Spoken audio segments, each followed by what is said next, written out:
The first guest of the evening is truly a poet. He's an artist. He is a friend and an inspiration to anyone who has ever played the guitar or tried to write poetry. Would you please welcome Gordon Lightfoot?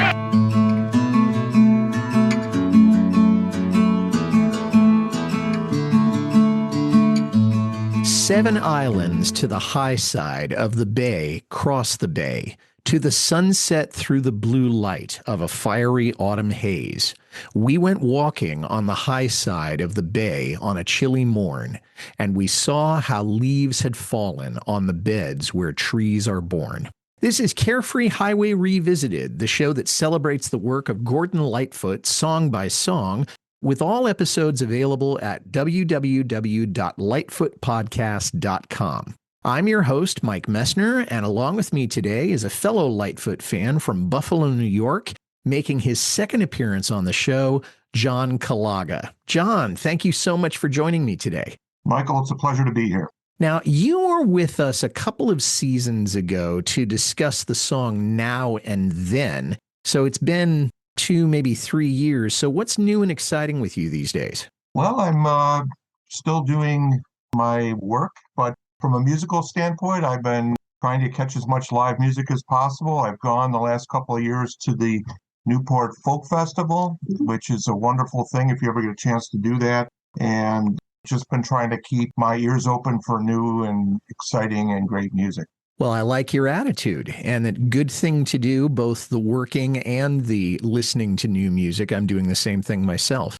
Now, you wanted to talk about Seven Island Suite, and that is from the Sundown album, which is arguably his greatest album of all. Why in particular did you want to talk about it today? What does the song mean to you? Well, I acquired for Christmas the Sundown album when I was 15 years old, and it's been a favorite of mine. And I would agree that I think it is pound for pound, song for song, the best of his catalog, in my opinion. Mm-hmm. And this song has always struck me, and it struck me then as an unusual song for him, one that is more poetic and less narrative driven and more atmospheric. And it's always really moved me every time I hear it. And I've been listening to it now for 50 years. So I think it's got staying power. And, I'm involved in a couple of Lightfoot fan pages on Facebook, and I can tell you I'm not the only one who likes this song, yet, even though it doesn't get a lot of airplay. It's just a beautiful, wonderful song, and I think it's worth a good hard look.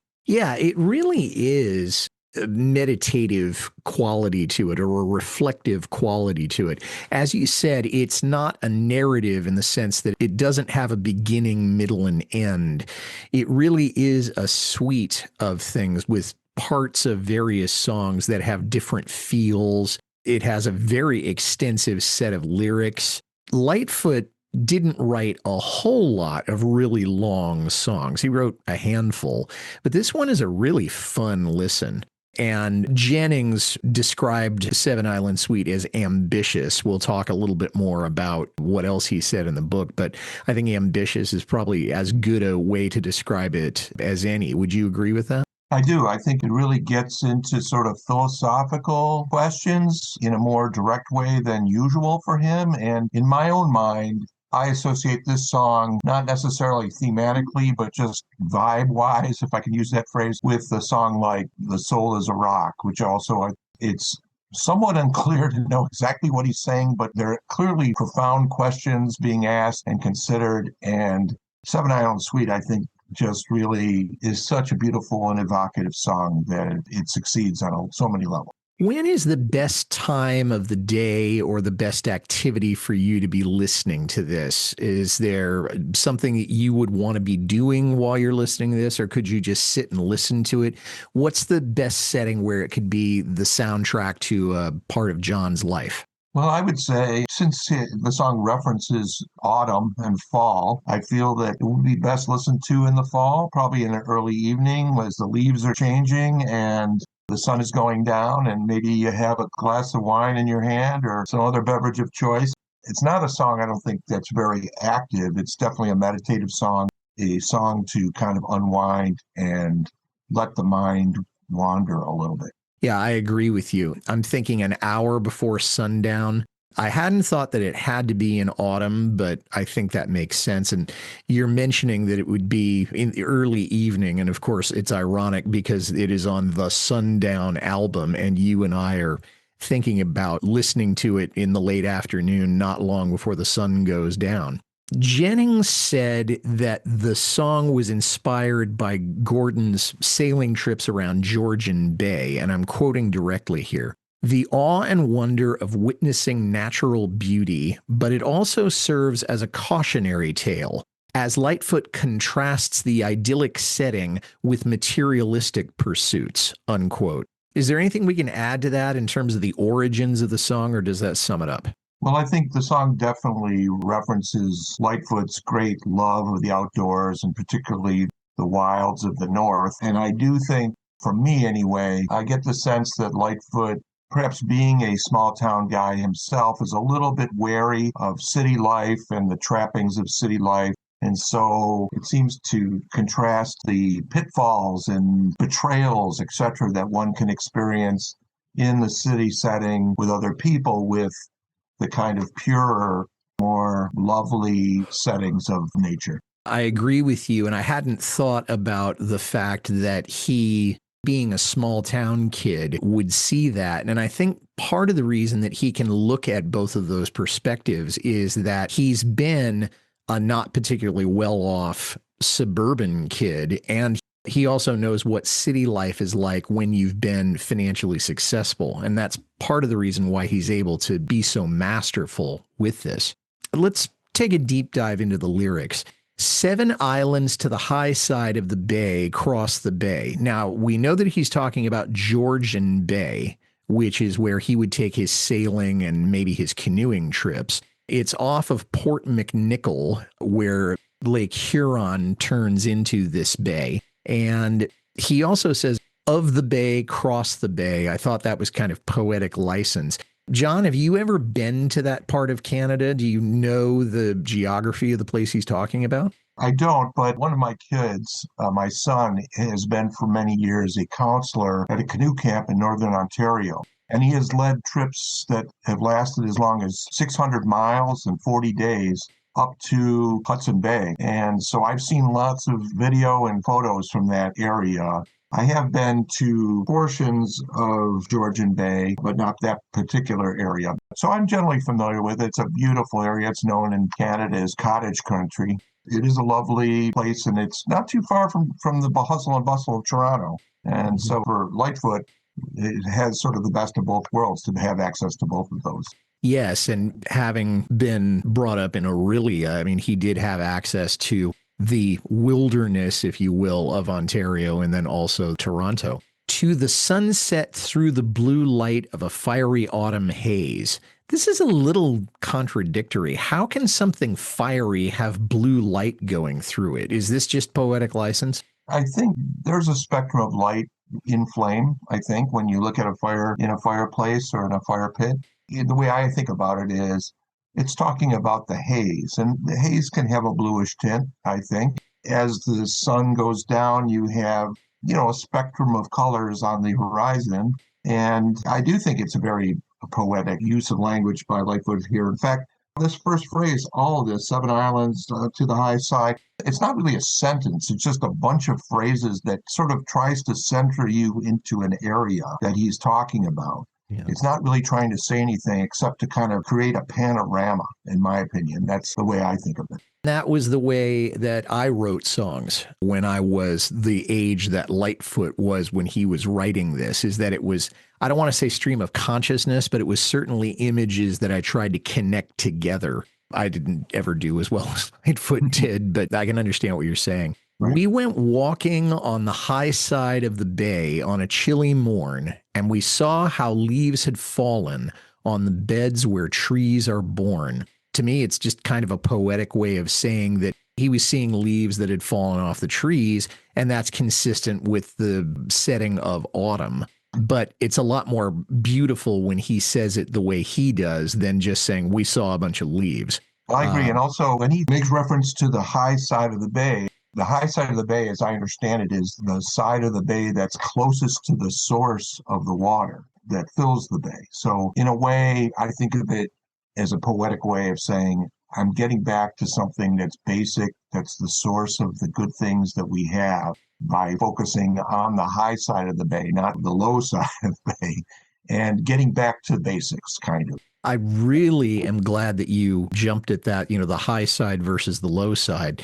It's the same kind of thing that I'm thinking, the high side being it's in the mountains, so it's further away from so-called civilization. And then the low side would be where people want to build their vacation homes and maybe where there's hotels and resorts and things like that because it's right by the water. And so if you're on the high side, it means that you're closer to nature. And if you're on the low side, you're closer to the urban or the man-made side of it. Does that make sense? It does. And I think, again, the reference that you mentioned about the beds where trees are born, there's an element of sensuality there, too, that I think is intentional on his part. Any man in his right mind could not fail to be made aware. Any woman with a gift of wisdom would not seek her answers there.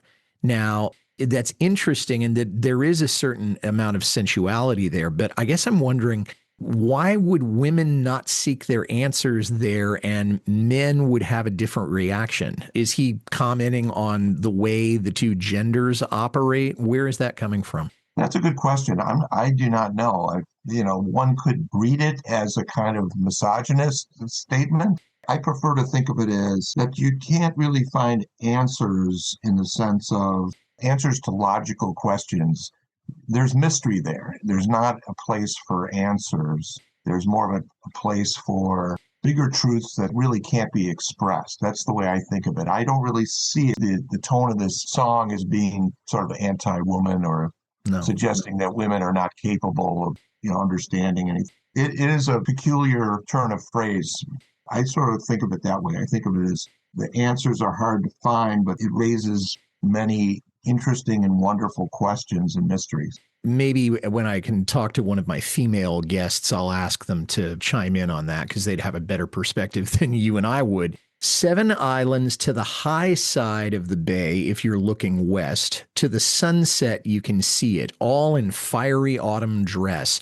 Any time would be the right time to come up to your bed of boughs. I wasn't sure if that meant climbing up a tree or is just saying that the branches have fallen off along with the leaves. So he's coming back to this thing that he saw in the previous verse. Am I off base? Well, I think it is the latter. I do believe that it's not so much about climbing trees as the branches have fallen on the ground and there's a bed that has been created by the foliage and the leaves and the branches that have fallen, and they're there for you.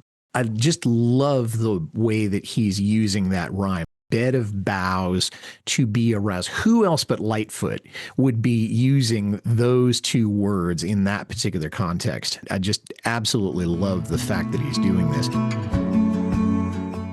You're listening to Carefree Highway Revisited. We'll be right back after a word from a podcast partner or two. Sandro, look! Yes, Zach? Wait, what's that thing you're holding up? It's a time travel device. We can use it to go back to the past and watch movies. But we already do that on our podcast, Oldie But a Goodie. No, on previous episodes we were pretending to time travel. Now we can do it for real. Cool, so we can really go back to like the 80s or the 90s? No, Sandro, you're thinking too little. I mean, we could go really far back, like we travel back over 100 years into the past. Oh, but Zach, that's so far in the past. Those movies would be old. Yeah, but, well, our show is called Oldie But a Goodie, so we should probably do old movies. Oh, that's a good point. That's right, folks. This year on Oldie But a Goodie, we're going back further than ever before. Wait, who are you talking to? We're starting in 1920s, doing one movie from that year, and then moving up to 1921. And we're continuing that until the year 1969. Nice. Join our time-traveling journey through cinema by subscribing now to Oldie But a Goodie, out wherever you get your podcasts. A That's Not Canon Productions podcast. Radio is so much different than it was in the 80s. We had it all. The music, the movies, the DJs, and morning shows. Back to the 80s Radio is a show from the 80s in podcast form. We bring the memories from that awesome decade back. Join Toscano and Chang every Friday as they take you on a ride back in time, sharing their experiences and laughs. Stop on by and discover some of the wacky things this crazy duo comes up with. They talk about it all, the good, the bad, and the ugly of the greatest decade. Don't miss the greatest 80s podcast in the world. Back to the 80s Radio. Anybody with a wish to wander could not fail but to be aroused. And I think that means inspired to explore nature, not, as you say, to be seeking something directly or a particular object, not doing it in a concrete sequential way, but just to go and explore and experience nature. I think that's exactly right. I think it's about opening up your senses and experiencing all that you can feel through all your senses in nature. Then he shifts into a new part of the song where he's now looking at someone who is a city dweller. And he's saying, living high in the city, guess you think it's a pretty good way. You get to learn, but when you got burned, you got nothing to say. I think about a couple of different things. I think about kids that maybe know a lot of things, but aren't very wise. And then I also think about rich kids that don't know how to handle getting burned. So clearly he's talking about people in the city that don't know much about the real world or for the outside world. Yeah, I think so. And I surmise that he's also perhaps referring to his own experiences with the record industry, perhaps some bad deals with management, bar owners, concert hall owners, record companies where you can't necessarily trust what you're being told, people trying to take advantage of you, etc. And I think by this point of his career, Lightfoot has kind of gone through the ringer a bit. He spent a lot of time playing in coffee houses in the Toronto area. He's now achieved a level of success after his first couple records on Warner Brothers, and I think he's maybe a little wary of the suits, as they say. Well, yeah, and he's been at it for 10 years since the first record came out. So he's probably had his share of experiences in urban settings, whether it has to do with record companies or not. And then the most mysterious lyric to me comes next, and I think I have a grasp on it now. You seem to think because you got chicken to go, you're in luck. Now, when I first heard that, I thought, was that such a big deal? I mean, chicken to go is such a mundane thing to me. I've been able to get chicken to go all my life, either as a drive-through or, going to KFC or whatever. And I think what he's saying is that it's an instant gratification mentality. Okay, you can drive up to a building and get a meal as opposed to either working hard at it or going out and hunting it or fishing it or something like that. But it's a statement on instant gratification. It occurred to me that he might be referring to the fact that, when you get chicken to go, your interaction with the vendor is limited. You pay your money, you get the chicken, and you're out of there. Whereas in a way, you might do that to protect yourself from being taken advantage of. Get the chicken, leave. Don't go to a place where there's more opportunities for others to take advantage of you. So to me, it's sort of a reference to trying to protect yourself while you're living your life. Yeah, to avoid any kind of relationship besides the just transactional ones. That's something that Gordon has certainly had his share of relationships that have either turned transactional or he thought they would be transactional and then they weren't. They developed into something deeper. Right. Fortune will not find you in your mansion or your truck. And I'm thinking that comes back to this idea material goods are not going to satisfy your spirit. That at the risk of sounding overly religious here, okay, we were meant for something more than this, than just tangible objects that we can have. With all due respect to Madonna, not all of us are material people, and we don't necessarily live in a material world. Surely you know that when you go, nobody gives you a hand. This is a way of saying, I think, we're all mortal. We all have an expiration date. Everybody's looking out for number one, and that once you're gone, either literally gone as in dead or gone in the sense that you're not on anybody's radar anymore. No one's going to remember you. Nobody's going to applaud you. And I think of the Eagles' New Kid in Town, where this idea is that you're a big shot and then at some point you're going to get upstaged by somebody more important, or the idea is that your value has gone down in some way.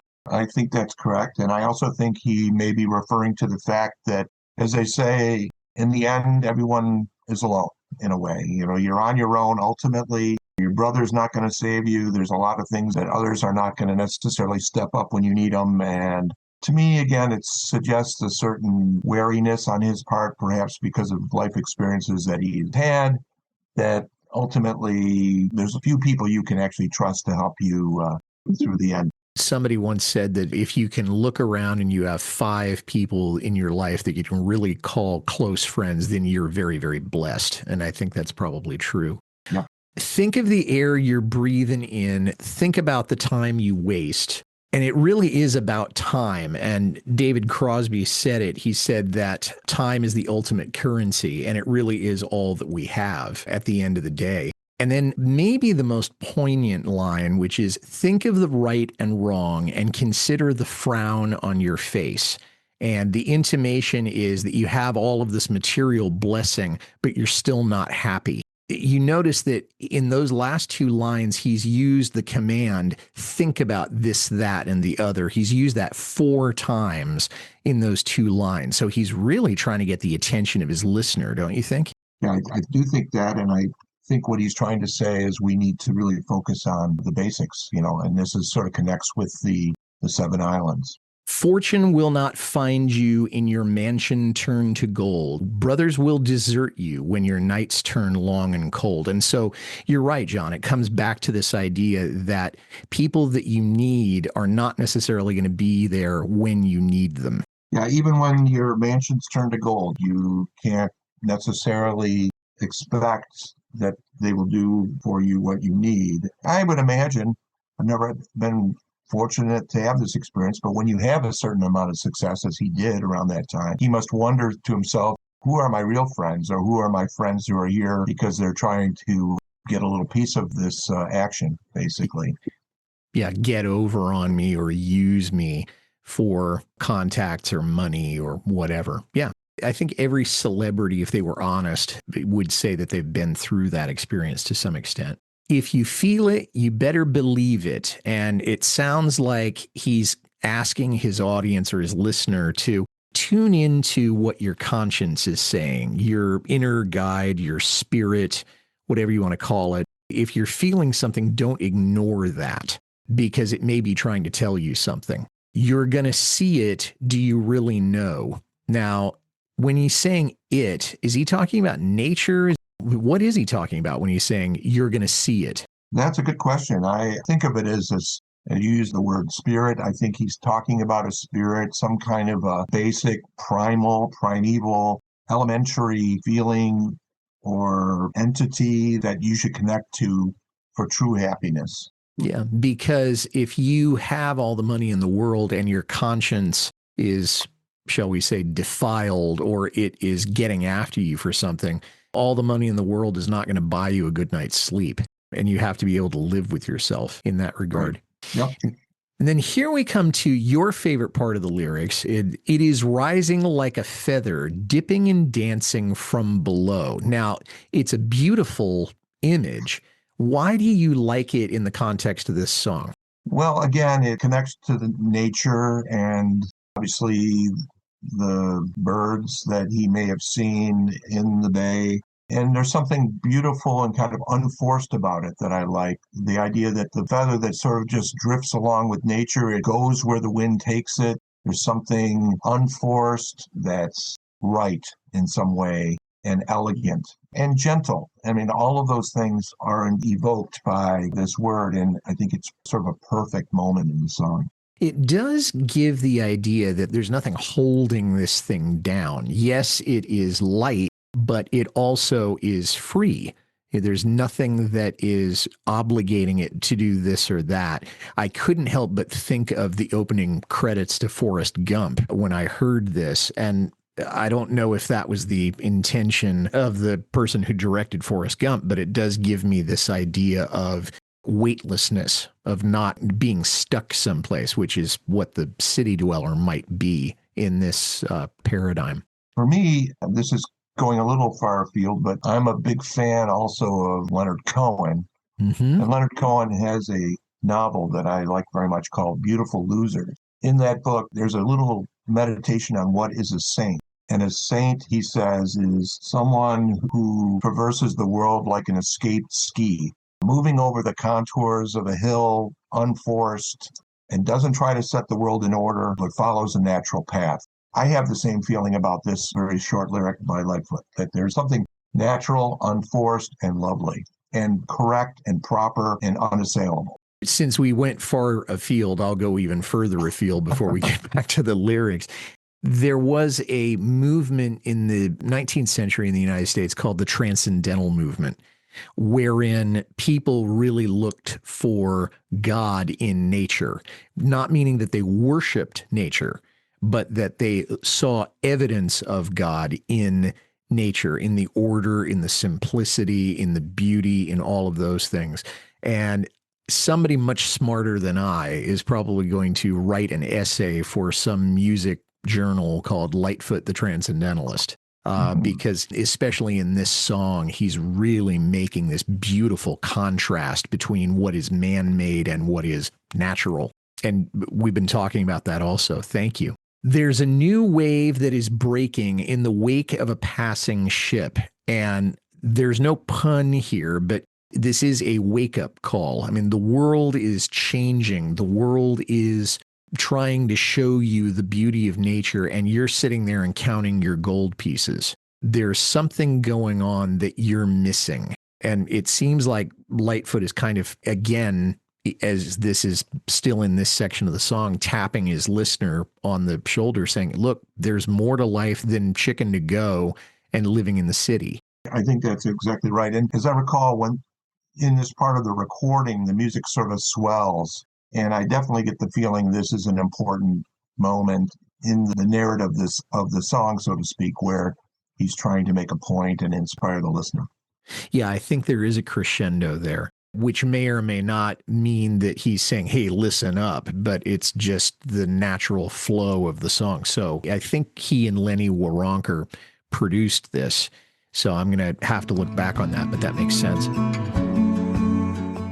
You're listening to Carefree Highway Revisited. We'll be right back after a word from a podcast partner or two. Hey, I just wanted to take a second to tell you about my latest podcast discovery. Fire Breathing Kittens is an actual play one-shot podcast that plays various tabletop role-playing games with a season-long plot.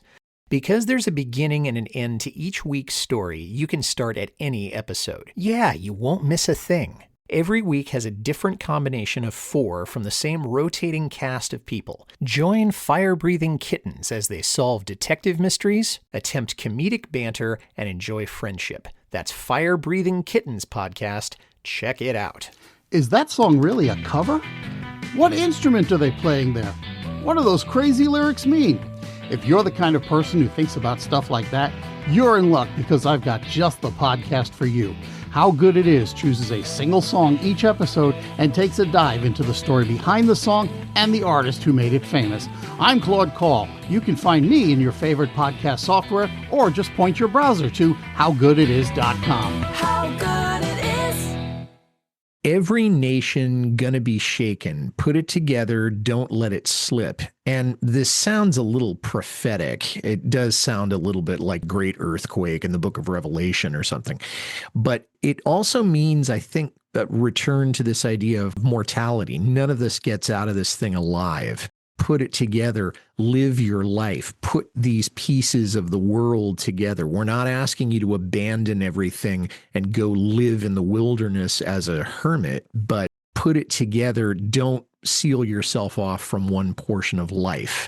I agree in a sense that I do believe there's this feeling that he has that there's a movement afoot, and perhaps it's related to the ecology movement of the early 70s, other movements, social movements of that time where Getting back to nature was a theme in the subculture at that time, that even though I don't think anyone accused Gordon Lightfoot of being a hippie, I do think that there was this sense that we get away from nature at our peril. I like the way you said that. We get away from nature at our peril. And even if it's not an existential peril, it is you looking back on your life and thinking, wow, I never got to see the Grand Canyon. I never got to see Niagara Falls. I never got to see Georgian Bay. And I wish I'd done that, which may or may not have been what you were going for, but I think probably makes sense. It's time you tried living on the high side of the bay. You need a rest. And the implication here is that the low side is where the hard work and the materialism is here again, and that there's rest on the high side of the bay. And then the other part of it is that if it's the high side, that means it's higher up. That means you can see more. That means there's a better perspective, a better view of the world from there. Yes. And as I said, it's closer to the source of water, of life, of those things that are really the most elemental and basic and fundamental. Any man or woman with a wish to fade away could be so blessed. Now, this is not the very end of the song, but it's the last lyric that isn't repeated. And although I think he could have ended the song at this point, because what he seems to be saying is, look, the door is open. The listener can go to the high side of the bay. The listener can get in touch with nature. It's there for you. It's not a way of saying, sorry, you lost your chance. That would have made it a very maudlin song that we would not be talking about today. But it's almost an invitation. Yes, and I think from what I've read in Jennings' book, after this, as Lightfoot was coming through a pretty tough patch in his life with drinking and other things, he became more and more committed to spending time in nature. I think when he got into the 1980s and beyond, that became a big part of his life, and I think probably a source of renewal and rest for him as he aged. Well, let's look a little bit more at the macro level of the song and the album. The song, as we said, was on the Sundown album, which came out in 74 or 75. It was his 10th original album. This was the third track on the record. It was not released as a single because I don't know that many singles that would be 6 minutes long, either then and especially not now, because listeners' attention spans have gotten that much worse. The album went to number 13 in Australia, number 1 in Canada, number 1 on the US Billboard 200, and number 45 in the UK. The record has the usual lot with a couple of exceptions. Gordon, of course. Red Shea and Terry Clements are both playing acoustic guitar on this. Red plays more instruments than Terry does, which is interesting because this time I think Red had left the band. John Stockfish is playing bass. Apparently Rick Haynes was not involved with these particular sessions. Jim Gordon playing drums and percussion. Nick DiCaro playing accordion, horns, the orchestration on this, piano. He arranged the strings. And then Gene Martinek played the Moog synthesizer, which is something that's going to show up again in The Wreck of the Edmund Fitzgerald and other places, but it's kind of buried underneath. But it does hold parts of the song together really well. So it's however it sounds. One interesting thing that I wanted to ask you, John, Gordon only played this song 3 times in concert. And all of that was within the space of 1 month. March 1974. The first time was at the National Arts Center in Ottawa. The last time was 3 weeks later at the Seattle Opera House. And that was it. He never played it again in concert after that. Why do you think, John, that he didn't perform it more often? I think it is a long song. It meanders. It takes a certain amount of patience and quiet to really appreciate it. Perhaps not ideally suited for this concert setting. And I also think it may have been difficult to reproduce the sound of the record in concert. That Moog synthesizer, I think, is a very interesting addition, as you say. And it's a very subtle song, lots of minor chords. There's no really big dramatic flourishes. It's a subtle, quiet, somewhat brooding song, and maybe not something that really got his audiences as excited as some of the other songs that are in his song collection. Yeah, it was certainly not Sundown. It was certainly not Early Morning Rain. Those were pretty brief. This is a long song, and I think you're right. I don't think you could reproduce it satisfactorily on the concert stage. So I can understand why he played it when he played it. It would have been nice if he'd done it a few more times, but I can understand why it wasn't something that you can count on at any particular show. John, what is your favorite musical aspect of the song? I like the minor chords. It has a sort of driving but subtle rhythmic feeling to it. Every time I hear the song, and I don't listen to it every week or anything, but whenever I hear it, it immediately grabs my attention. I think I have a predilection for songs in this kind of minor keys. I like the way it builds, and I think there's a lot of subtlety to it that I really enjoy. And I think it has given the song a lot of staying power for a lot of fans. And I like to think he must have liked it enough and cared enough about it to actually put it on his album. I mean, it's a 6-minute journey, and I'm sure he had other options. And I'd like to think that he was satisfied with what he came up with and the way it was produced. I think the arrangements on this are just wonderful. I think Nick DeCaro, who did a lot of arrangements for Lightfoot on a lot of his records, just did a masterful job. Yeah, I don't know if Nick is still around, but I would love to have him as a guest on the show. So, Nick, if you're listening, please get in touch. I think for me, my favorite musical aspect of it is the sort of scat vocals in the middle of the song where he is doubling himself going do, do, do, do, do, do, do, do, because it really helps, that and the synthesizer really help to hold the disparate parts of the song together. And it's a little thing, but with a lot of Lightfoot songs, it's the sum of little things that makes a great song as opposed to just one thing.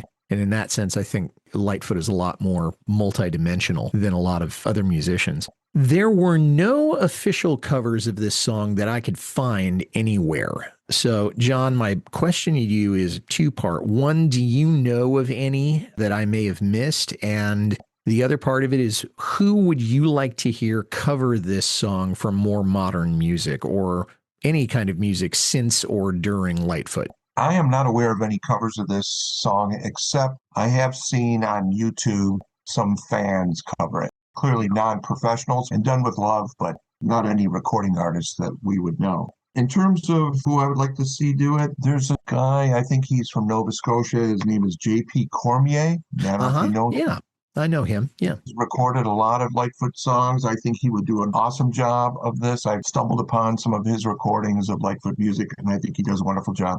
Another Canadian songwriter that I think would do a great job is a woman by the name of Rose Cousins, who I know has recorded If You Could Read My Mind beautifully, and I think she would do a great job with this song as well.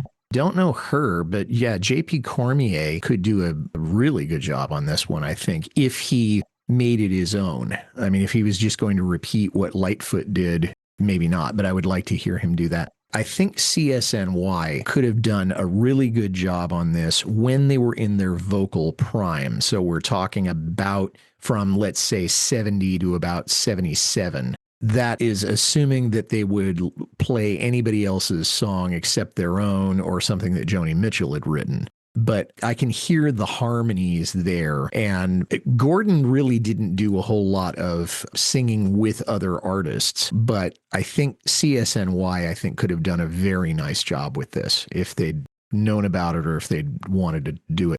John, as we're kind of wrapping up here, do you have any closing thoughts on the song or anything else you want to say? No, except to say to your listeners that if you are not familiar with the song, I would give it a listen. It's a beautiful song. I think it's beloved by a lot of Lightfoot fans. It's a deep cut for sure, but I think it has its rewards if you listen to it. And it has a lot of the classic Lightfoot elements and is also a very unique song for him. John Kaloga, it's great to be talking Lightfoot with you again. I know that this is evening time for where you are up in Buffalo, but I wanted to thank you for sharing this time with me, and I hope it won't be 2 years before I have you on the show again. Well, thank you again for having me on, and it was a great pleasure. Well, my next episode will feature Deb Radwan. She's been on the show 8 times before. This will be her 9th appearance. And she and I will be discussing Summertime Dream from the album of the same name.